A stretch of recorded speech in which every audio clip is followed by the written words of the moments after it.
নমস্কার, আমি তোমাদের মায়াদি। আমি দেখো আরবের থেকে অনেক আম নিয়ে এসেছি কিনে।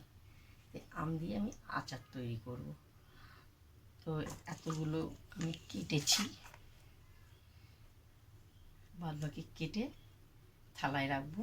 এখন আমি এটা রোদ্দুর 2-3 দিন রোদ্দুরে দিতে হবে। তো আমার উঠানে রোদ্দুর হয়েছে, থাকায় রোদ্দুরে রাখলাম। বাদ বাকিগুলো কেটে রোদ্দুরে দেবো। তোমাদের আচার বানিয়ে সম্পূর্ণ দেখাবো। স্নান করে এসেছি, আচার বানাবো। 2-3 দিন হয়ে গেছে, কেটে রোদ্দুরে দিয়েছি। দেখো খুব সুন্দর সুন্দর শুকনো হয়েছে। তো এইবার চলো তোমাদেরকে আমি আচার বানানোটা দেখাবো, কিভাবে তৈরি করব। তো নুনটা ধরানো হয়ে গেছে, এবার কড়াইটা বসালাম। বসিয়ে এই দেখো, এটা হলো মৌরিটাকে ভাজবো। মৌরিগুলো আমি সব কড়াইতে ঢেলে দিলাম, ভাজবো। এক এক করে তোমাদেরকে মশলা করা দেখাবো। তো দেখো আমার মৌরি ভাজা হয়ে গেছে। এরপর আছে এখানে ধনে, গোটা ধনে, শুকনো লঙ্কা, গোটা শুকনো লঙ্কা, এগুলো ভাজবো।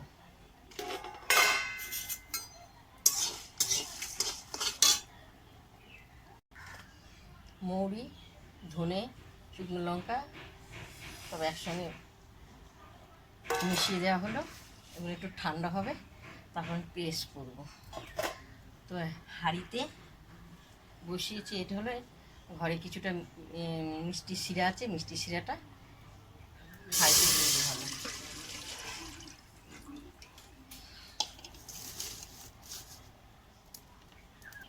তো খেজুরের গুড় 2 বাটি আছে, মিষ্টি শিরার মধ্যে মিশিয়ে দেওয়া হলো। এটা একটু টকবক করে ফুটবে মিষ্টি শিরাটা।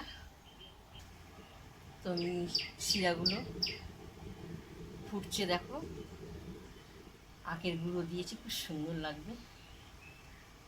এটা দিয়ে দিই খেজুর গুঁড়ো, ভুলে গেছি। এগুলো একসঙ্গে দিয়ে দিই, কারণ আমি হাঁড়িতে দিয়েছি, কড়াতে ভরবে না। সব এক এক করে আমি সব দিয়ে দেওয়া হবে।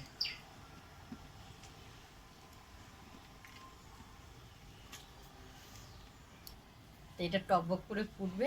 এটা ঠান্ডা হয়ে গেছে, আমি একটু পেস্ট করে নিয়ে আসছি মিষ্টির জেল। দেখতে পেয়েছো?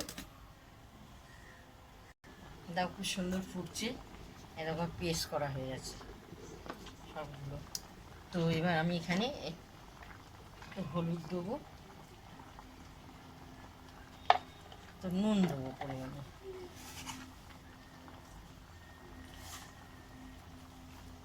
দিয়ে একটু নেড়ে চেড়ে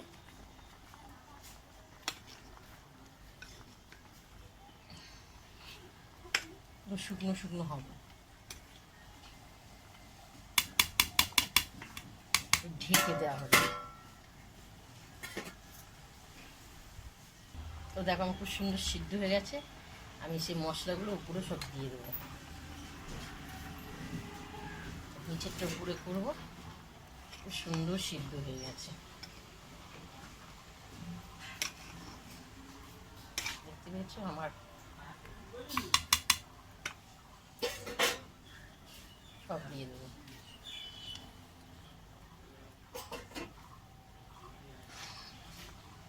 ফুটিয়ে নেবো।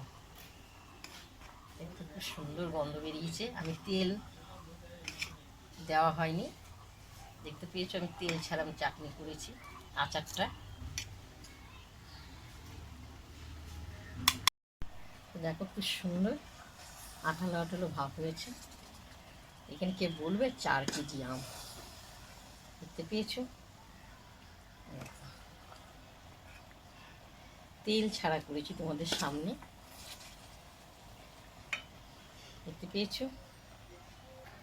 তো দেখতে পেয়েছো আমার ঘরে মিষ্টি শিরা ছিল, ফেলে দেবো। খেজুর গুড় দিয়ে তৈরি করা হয়েছে, তেল ছাড়া করেছি। তোমাদের যদি ভালো লাগে আমাকে লাইক দিয়ে শেয়ার করে কমেন্ট করে জানাবে।